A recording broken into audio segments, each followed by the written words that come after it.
Assalamualaikum warahmatullahi wabarakatuh. Selamat pagi anak-anak. Selamat berjumpa kembali dengan Bu Novi di pembelajaran online. Hari ini kita akan belajar mengenai fikih tentang khitan. Tujuan pembelajaran hari ini adalah: yang pertama, siswa dapat menjelaskan sejarah tentang khitan. Yang kedua, siswa dapat menjelaskan arti dan juga hukum khitan. Sebelum kita memulai pembelajaran, alangkah lebih baiknya kita membaca basmalah terlebih dahulu. Bismillahirrahmanirrahim. Anak-anakku sekalian, sudahkah kalian berkhitan? Berkhitan merupakan kewajiban bagi umat Islam. Oleh karenanya, bagi orang tua yang mempunyai anak, apalagi anaknya sudah siap dan berani berkhitan, harus segera untuk dikhitan. Jangan sampai anak sudah melewati balik baru dikhitan. Pada zaman sekarang, pelaksanaan khitan sudah menggunakan alat kedokteran yang modern dan tidak menimbulkan sakit. Alat khitan yang canggih seperti laser dan sebagainya, sehingga lebih cepat sembuhnya serta tidak banyak mengeluarkan darah. Dalam ajaran agama Islam, khitan atau disebut juga sunat sudah merupakan suatu ajaran yang dibawa Nabi Muhammad SAW sebagai kelanjutan dari milah atau ajaran Nabi Ibrahim alaihissalam. Saat itu Nabi Ibrahim alaihissalam dikhitan usianya 80 tahun dengan menggunakan suatu alat yang disebut kudum atau alat untuk berkhitan.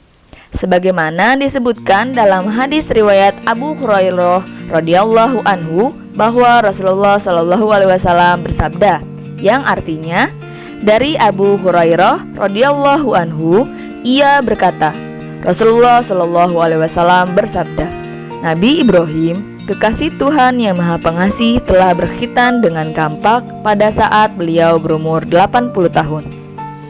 Nabi Ismail alaihissalam, anak dari Nabi Ibrahim, dikhitan pada usia 13 tahun. Sedangkan Nabi Ishak alaihissalam berkhitan pada usia 7 tahun.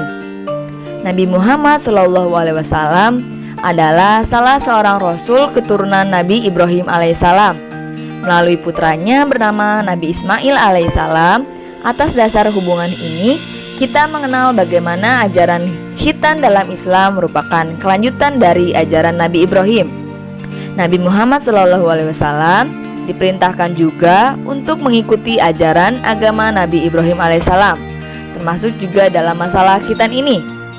Mengenai khitan Nabi Muhammad SAW, para ulama berbeda pendapat. Sebagian ulama mengatakan bahwa sesungguhnya Nabi Muhammad SAW pada saat lahir sudah dalam keadaan khitan.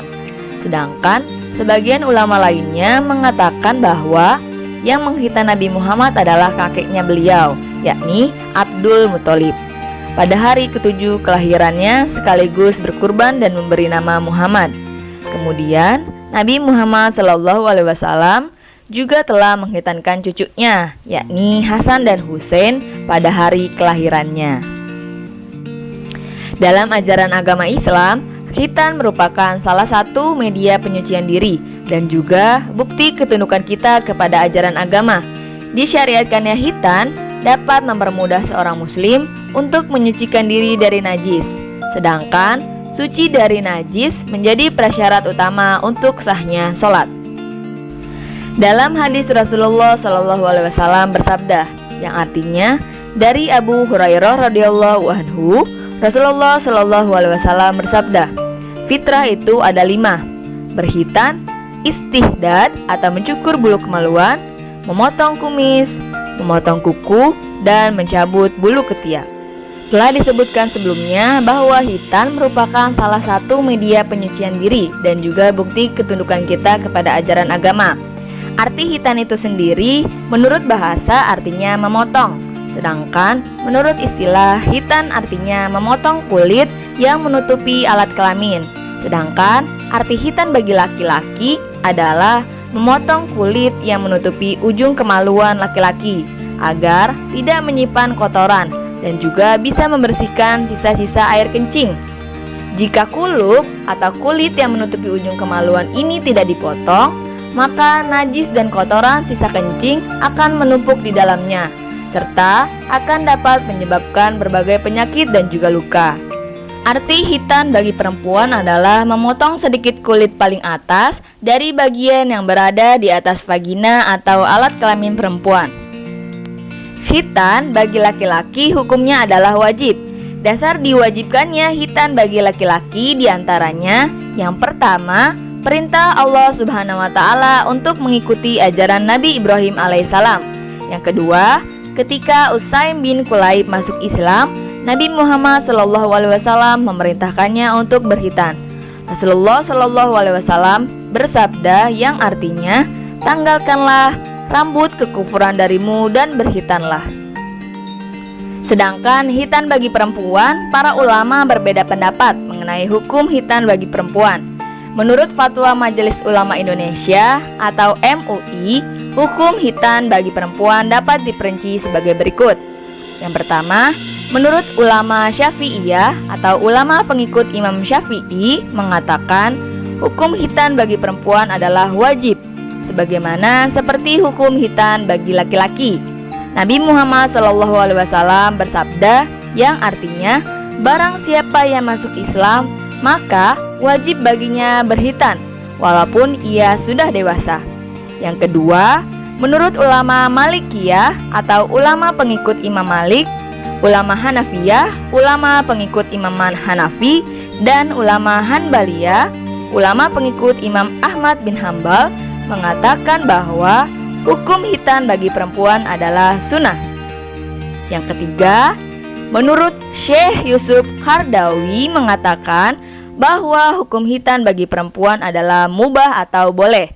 Tidak ada dalil yang sahih yang menunjukkan bahwa khitan bagi perempuan adalah wajib atau sunnah. Namun, bagaimanapun, bagi orang yang memandang bahwa mengkhitan wanita itu lebih baik bagi anak-anaknya, maka hendaklah ia melakukannya. Dan beliau menyepakati pandangan ini, khususnya pada zaman sekarang ini akan ada hal-hal orang yang tidak melakukannya, maka tidaklah ia berdosa, karena khitan itu tidak lebih dari sekadar memuliakan wanita. Menanggapi perbedaan pendapat di kalangan para ulama, Komisi Fatwa Majelis Ulama Indonesia (MUI) tahun 2008 telah menyimpulkan tentang status hukum khitan bagi perempuan adalah sebagai berikut. Yang pertama, khitan bagi laki-laki maupun perempuan termasuk fitrah dan syiar Islam. Yang kedua, khitan terhadap perempuan adalah makrumah, yang artinya adalah kemuliaan. Pelaksanaannya sebagai salah satu bentuk ibadah yang dianjurkan. Yang ketiga, pelarangan khitan terhadap perempuan adalah bertentangan dengan ketentuan syariah, karena baik bagi laki-laki maupun bagi perempuan, khitan termasuk fitrah dan syiar Islam. Cukup sekian pembelajaran tentang khitan hari ini. Selanjutnya adalah kerjakan buku paket fikih halaman 41 dan juga 43. Tetap semangat ya belajar di rumah dan tetap jaga kesehatan. Wassalamualaikum warahmatullahi wabarakatuh.